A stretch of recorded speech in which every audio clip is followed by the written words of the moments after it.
Hi hello welcome to ಹರ್ಷ ಮತ್ತು vlogs. ಎಲ್ಲರ ಮನೆಯಲ್ಲೂ ಸಂಕ್ರಾಂತಿ ಏನೋ ಪ್ರಿಪ್ರೇಷನ್ ಸ್ಟಾರ್ಟ್ ಆಗಿದೆಯಾ? ಸೊ ನಮ್ಮ ಮನೇಲಂತೂ ಸ್ಟಾರ್ಟ್ ಆಗಿದೆ. ಏನು ಅಂದರೆ ಬಾಗಿಲೆಲ್ಲ ಕಿತ್ತೋಗ್ಬಿಟ್ಟಿತ್ತು ಅಂತ ಹೊಸದು ಹಾಕ್ಸಿದ್ರು ಆ್ಯಂಡ್ ಅದಕ್ಕೆ ಪೇಂಟ್ ಮಾಡಬೇಕಾಗಿತ್ತು. ಅದಕ್ಕೆ ನಾನೇ ಮಾಡ್ತಾಯಿದ್ದೆ.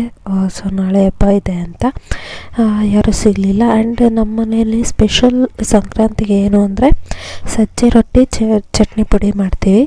ಸೊ ಇಲ್ಲಿ ಪೌಡರ್ ಎಲ್ಲ ಮಾಡಿಟ್ಕೊಂಡಿದ್ದಾರೆ ಆ್ಯಂಡ್ ಮುದ್ದೆನೂ ಕೂಡ ಮಾಡಿಟ್ಕೊಂಡಿದ್ರೆ ಇದಕ್ಕೆ ಎಕ್ಸ್ಟ್ರಾ ಫ್ಲೇವರ್ ಕೊಡೋದು ಅಂದರೆ ಈ ಮಿಕ್ಸ್ಚರೇ. ಒಣಮೆಣಸಿನ್ಕಾಯಿ ಬೀಜ, ಜೀರಿಗೆ ಮತ್ತು ಕರಿ ಎಳ್ಳು.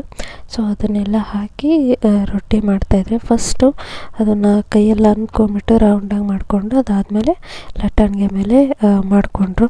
ಸೊ ಆಲ್ರೆಡಿ ಇನ್ನೂ ರೊಟ್ಟಿ ಎಲ್ಲ ಆಗೋದ್ವು ನಮ್ಮವು, ಬಟ್ ಇನ್ನೂ ಮಿಕ್ಕಿದೆ. ಆ್ಯಂಡ್ ಕಪ್ ಕೂಡ ತೊಗೊಂಬಂದಿದ್ರು ಅಲ್ಲೇ ಹಬ್ಬಕ್ಕೆ. ಇದು ಕಡಲೆ ಬೀಜ ಮತ್ತು ಇದನ್ನೆಲ್ಲ ಚಟ್ನಿ ಪುಡಿಗೆ ಅಂತ ರೆಡಿ ಮಾಡ್ತಿದ್ದಿದ್ದು ನಾನೇ. ಅದನ್ನೆಲ್ಲ ಹುರಿದಿರೋದನ್ನೆಲ್ಲ ಕಲ್ಲಲ್ಲಿ ಪುಡಿ ಮಾಡಿ ಸಿಪ್ಪೆ ತೆಗೆದ್ವಿ. ಸೊ ಚಟ್ನಿ ಪುಡಿನೂ ರೆಡಿ ಆಯಿತು ಆ್ಯಂಡ್ ಎಳ್ಳು ಬೆಲ್ಲ ಕೂಡ ರೆಡಿ ಆಯಿತು. ನಾಳೆ ಹಬ್ಬಕ್ಕೆ ಎಡೆ ಇಡಬೇಕಲ್ಲ, ಸೊ ಅದಕ್ಕೋಸ್ಕರ. ಆ್ಯಂಡ್ ನಮ್ಮ ಮನೇಲಿ ಹಬ್ಬಕ್ಕೆ ಪ್ರಿಪ್ರೇಷನ್ ತುಂಬಾ ಜೋರಾಗಿದೆ. ಆ್ಯಂಡ್ ನಿಮ್ಮ ಮನೇಲಿ ಹೆಂಗಿದೆ ಅನ್ನೋದನ್ನು ನಂಗೆ ಕಮೆಂಟ್ ಮಾಡಿ ತಿಳಿಸಿ. And thank you for watching this video. Please subscribe my channel.